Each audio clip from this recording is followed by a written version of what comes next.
এখন শীতকাল, পিঠেপুলি খাওয়ার সময়। এই সময় আমরা নানা রকম পিঠেপুলি বানিয়ে থাকি। আজ আমি আপনাদের সঙ্গে শেয়ার করব সুজির চমচম পিঠে। ঘরে যদি চালের গুঁড়ো না থাকে, আপনারা 1 কাপ সুজি দিয়েই এই নরম তুলতুলে চমচম পিঠে তৈরি করে নিতে পারেন। খেতেও হয় দুর্দান্ত। নমস্কার বন্ধুরা, মনিকাস ফুড খাজানাতে সবাইকে স্বাগত জানিয়ে শুরু করছি আমার আজকের রেসিপি। আশা করি আজকের রেসিপি সবার খুব ভালো লাগবে। প্রথমেই পিঠের জন্য পুর তৈরি করে নেব। গ্যাসের চুলায় কড়াই বসিয়ে দিয়ে দিলাম 1 কাপ পরিমাণ কুড়ুনো নারকেল, আর দিয়ে দিলাম 1/2 কাপ খেজুর গুড়। আপনারা অবশ্যই খেজুর গুড় দেওয়ার চেষ্টা করবেন। নারকেল ও খেজুর গুড় খুব ভালো করে মিশিয়ে নিলাম। এবারে এতে দিয়ে দিলাম 3 টেবিল চামচ পরিমাণ গুঁড়ো দুধ বা পাউডার দুধ। এই পাউডার দুধটা দিলে নারকেল পুরটা খেতে ভীষণ টেস্টি হয়। পাউডার দুধ নারকেলের সঙ্গে খুব ভালো করে নেড়েচেড়ে মিশিয়ে নেব। বন্ধুরা, আমার চ্যানেলে আজকে যারা নতুন, যারা এখনও আমার চ্যানেলটি সাবস্ক্রাইব করেননি, তাদের কাছে অনুরোধ, আমার চ্যানেলটি সাবস্ক্রাইব করে পাশে থাকা বেল আইকনটি প্রেস করে রাখুন আর নোটিফিকেশন অন করে রাখুন, যাতে যখনই আমি কোনো নতুন ভিডিও আপলোড করি তা যেন সবার প্রথম পৌঁছে যায় আপনাদের কাছে। আর দিয়ে দিলাম সামান্য এলাচ গুঁড়ো। এলাচ গুঁড়ো দিয়ে নারকেলের পুরের সঙ্গে ভালো করে নেড়েচেড়ে মিশিয়ে নেব। এতে করে খুব সুন্দর একটা ফ্লেভার আসবে। 10 মিনিট সময় নিয়ে মিডিয়াম ফ্লেমে পাক দিতে দিতে নারকেলের পুরটা তৈরি করে নেব। খুব ভালো করে পাক দিয়ে নারকেলের পুরটা তৈরি করে নিতে হবে। এই যে দেখুন কত সুন্দর নারকেলের পুর তৈরি হয়ে গেছে, একদম আঠালো আঠালো নারকেলের পুর তৈরি হয়ে গেছে। এবারে গ্যাসের ফ্লেম বন্ধ করে একটা পাত্রে নামিয়ে পুরটা ঠান্ডা করে নেব। এবারে পিঠের জন্য ডো তৈরি করে নেব। এর জন্য একটা পাত্রে দিয়ে দিলাম 1 কাপ পরিমাণ জল, আর দিয়ে দিলাম 1/2 চামচ নুন। জল সামান্য ফুটে উঠলেই দিয়ে দিলাম 1 কাপ পরিমাণ সুজি। খুব ভালো করে জল ফোটানোর প্রয়োজন নেই, হালকা গরম হয়ে আসলেই সুজিটা দিয়ে দিলাম।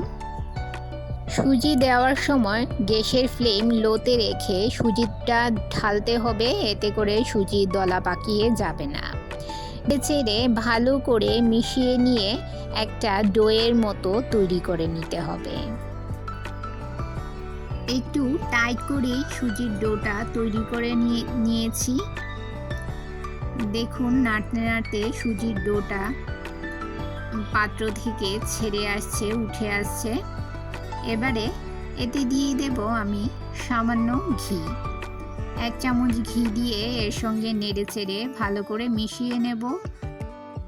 বন্ধুরা, আমার চ্যানেলের রেসিপিগুলো যদি আপনাদের ভালো লেগে থাকে তাহলে লাইক, কমেন্ট ও সাবস্ক্রাইব করে আমার পাশে থাকবেন।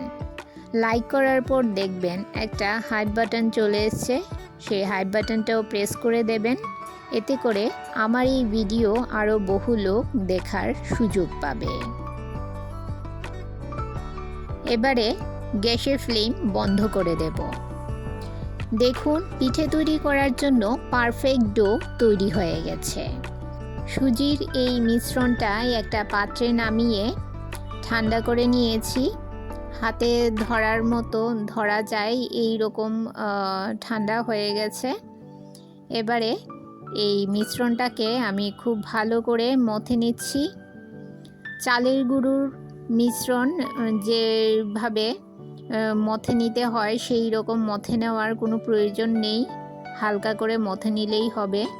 সুজির মিশ্রণটা এমনিতেই অনেক নরম আছে, তাই হালকা করে মথে নিয়ে পিঠের জন্য একটা পারফেক্ট ডো তৈরি করে নিলাম।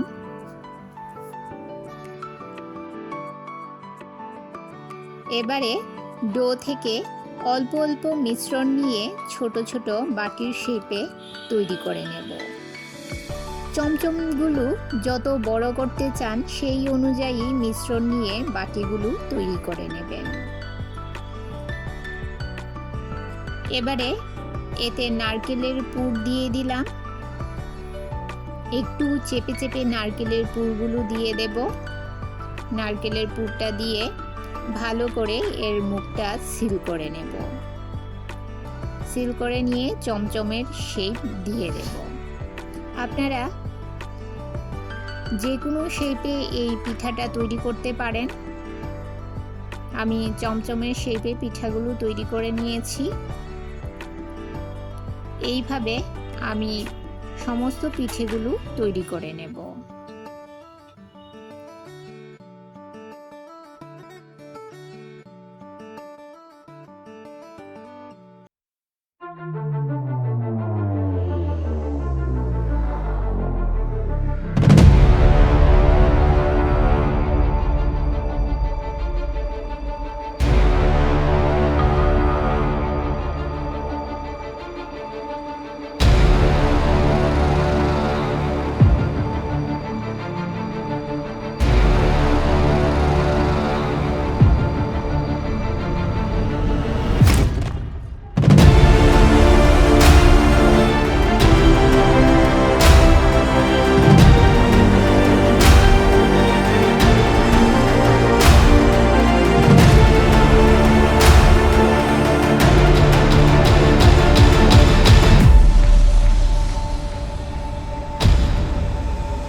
কোকোনাটটা পেয়ে যাবেন।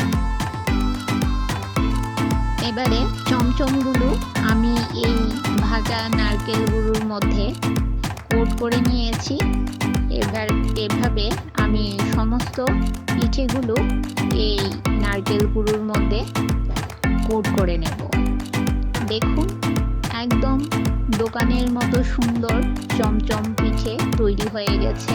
মিষ্টির দোকানের মতো চমচম তৈরি হয়ে গেছে। এই চমচম পিঠে আপনারা সুজি দিয়েই তৈরি করে নিতে পারেন, অথবা চালের গুঁড়ো থাকলে চালের গুঁড়ো দিয়েও তৈরি করে নিতে পারেন। তবে সুজির চমচম পিঠে খুবই নরম তুলতুলে হয়। একটা খেলে আপনারা বুঝতে পারবেন কতটা সুস্বাদু হয় এই সুজির চমচম পিঠে। আমার আজকের সুজির চমচম পিঠে আপনাদের কেমন লাগলো অবশ্যই কমেন্ট করে জানাবেন, আর ভালো লাগলে শেয়ার করবেন আপনাদের আত্মীয় ও বন্ধুদের কাছে। তাহলে বন্ধুরা আজ এই পর্যন্তই। আবার দেখা হবে আরেকটি নতুন ভিডিওতে নতুন রেসিপি। সবাই ভালো থাকবেন, সুস্থ থাকবেন।